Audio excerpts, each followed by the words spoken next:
There's a cat over here, which is why I'm kind of awkwardly leaning out of the frame. Okay. Good morning, beloveds. It's Wednesday, and I normally wash my hair on Wednesdays, but it occurs to me that I'm going to get my hair cut today, so she's going to wash my hair. So I'm like, I'm not going to wash my hair. So that's where I am this morning.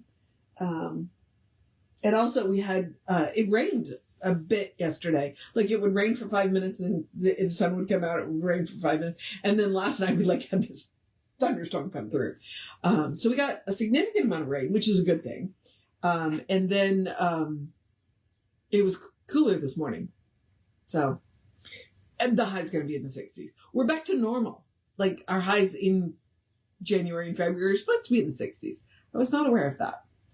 So here we are. Okay. We have short articles today, so we're going to do 2 of them.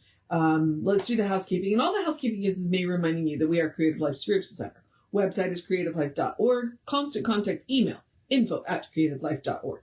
You get 1 email a week, tells you what's going on for the week and the month. The hot links are hot, so it'll take you right to the information or the person that can help you get it. And it is a blind CC. Nobody is going to see your email. You won't end up on anybody else's email list because of us. And I do mean 1 a week, unless something unusual happens. We live on the Gulf Coast. It's usually weather related. So it's a real person doing it. He just doesn't have time for more than that. Okay.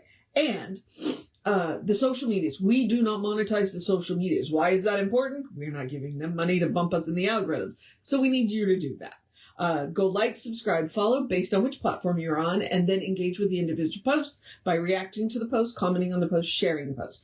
Bumps us in the algorithms, more people see our stuff. Goal of social media, right? So it's a free and easy way that you can support the center.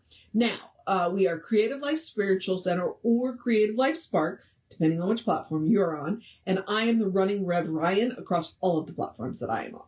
So, okay. Now, this a new design for a living is the process of science of mind. This was one of the last books Ernest wrote, if not the last book. I don't actually know. So I haven't looked into it. But it was towards the end of his career.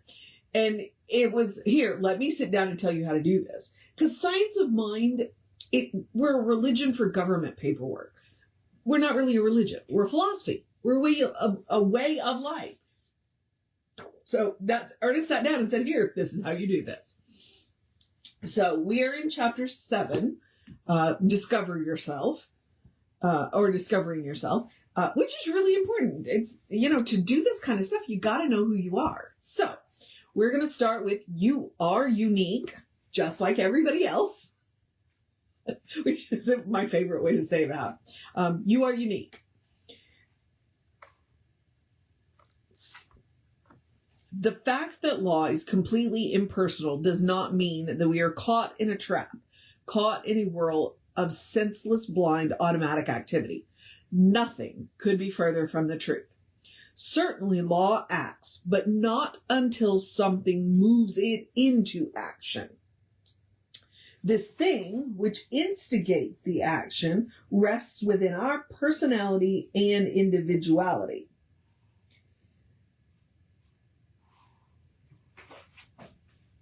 Within our ability to think. Our ability to think arises from the fact that life, conscious intelligence, has become sharply individualized in and as us. I like that. Sharply individualized in and as us. This individualization does not mean that all people are rubber stamp copies or production line products, but rather each is a unique and individualized creation. Jesse likes to say that we are individualized centers in consciousness.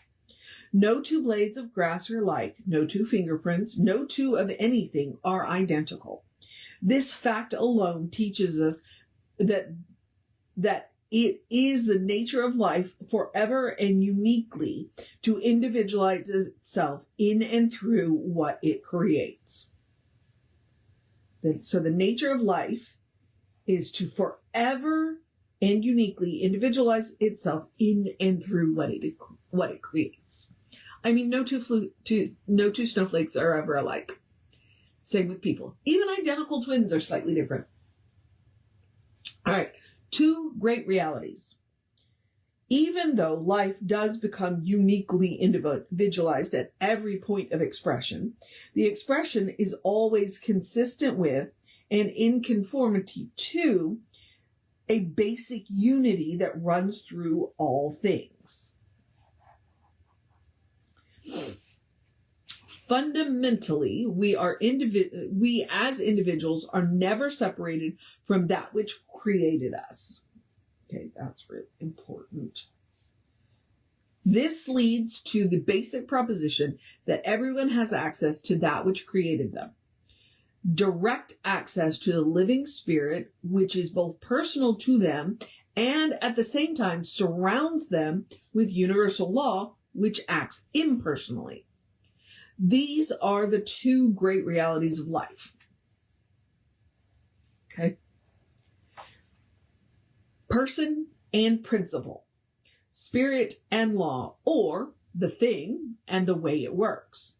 There is a point of contact in our mind with the infinite, at the center of our being in spirit, with which we may consume and from which we may receive. Now, commune.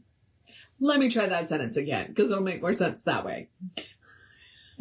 There is a point, at the center of our being in spirit, with which we may commune and from which we may receive a direct answer in accord with law. We cannot help but believe that God is personal to us, warm and colorful. And from this presence comes beauty, peace, and strength through silent communion.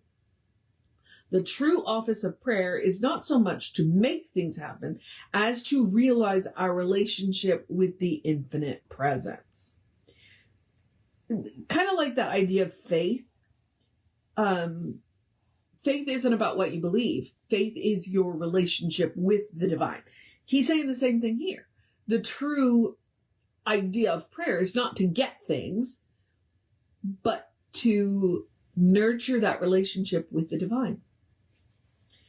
The eminent biologist Edmund W. Sinnott has felt himself forced to come to a somewhat similar conclusion as a result of his research into the nature of living things. He has written, if God is what everywhere brings form and order out of randomness and finally molds dead matter into something that gives birth to spirit in humanity, he can well be worshipped as sovereign of the universe, of the lifeless as well as the living. If humanity, however humble, sees this universal spirit, they should be able to make contact with it by that process of communion, which through the ages has been known as prayer. So, and tomorrow we'll pick up with each in their own way. But that's, I think, if I could say anything, and I'm just going to just really briefly say this one thing with prayer, okay? Prayer is when we talk to God. Meditation is when we listen. That's it. And prayer isn't just about getting stuff. I mean, yeah, we use that prayer, especially when we're in a strait, like when we're in a situation. That's what prayer is for. But Jesse likes to talk about softening up the subconscious. It's kind of the same thing. You want to be in a state of constant prayer when things are good. You want to be in that you want to be nourishing that relationship with the divine all the time. So that when things do happen, because they do, when you end up in a situation, you automatically know what to do. It's already a well-worn path. You automatically drop into that state of consciousness. And you state, okay, all right, whatever you want to call it, divine, God, Atman, whatever you want to call it. This is what's going on. And I need guidance now. And then you listen.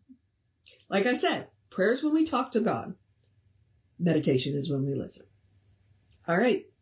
So that's it for today. I'm going to move on into the process of my day. I'm going to encourage you right now to have a great day, wondrous day, a fantastic day, a magical day, an enchanted day, a wonderful day, an awesome day, an amazing day. Go dance in the sunshine. Wear an extra layer because it's a little cooler today. Do what you got to do day. Do something just for yourself day, i.e. I'm going to go get this mane trimmed.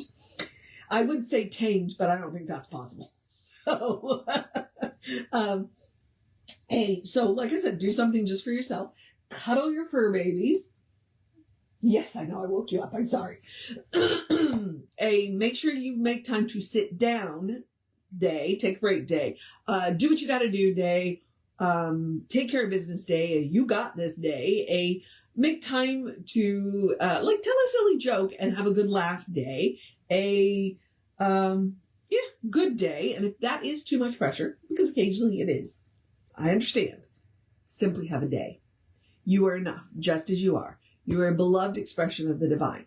You are spirit in motion, God in action, a beautiful masterpiece and a work in progress at the same time, a brilliant light and a divine spark, and as Reverend Jesse likes to call us, you are a godling. Explore the truth of your being. Get to know who the divine knows you to be.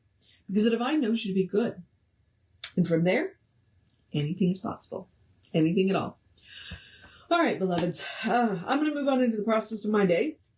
I'm going to remind you, Reverend David should be on around 5 p.m. with you. I'll be back with you around 9-ish tomorrow. Take care of yourself. Know that you are loved.